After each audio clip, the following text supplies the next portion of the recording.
Hello বন্ধুরা, নমস্কার সবাইকে।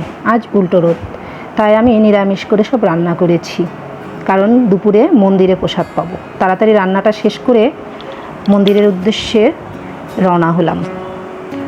বাড়িতে তালা দিয়েই আমরা তিন যা বের হয়ে গেলাম। এরপরে শুরু হলো ঝমাঝম বৃষ্টি। চলে গেলাম মন্দিরে। মন্দিরে গিয়েই প্রসাদ পেলাম। প্রসাদটা নিয়েই চলে গেলাম মন্দিরে জগন্নাথ বলরাম সুভদ্রার দর্শনে। প্রভুরা জগন্নাথ বলরাম সুভদ্রাকে নামানোর প্রস্তুতি নিচ্ছে। আমরা চলে গেলাম রাস্তার পাশে রথ দেখব বলে। রথের অনেকটাই কাছে এসেছি। প্রভুরা এবার জগন্নাথকে নিয়ে আসছে তার রথে ওঠানোর জন্য। প্রচুর মানুষের ভিড়, সবাই এক পলক জগন্নাথকে দেখবে বলে। আমরা দাঁড়িয়ে রইলাম, কখন রথ টানা শুরু করব। অনেক অপেক্ষার প্রহর এবার মনে হয় শেষ হলো।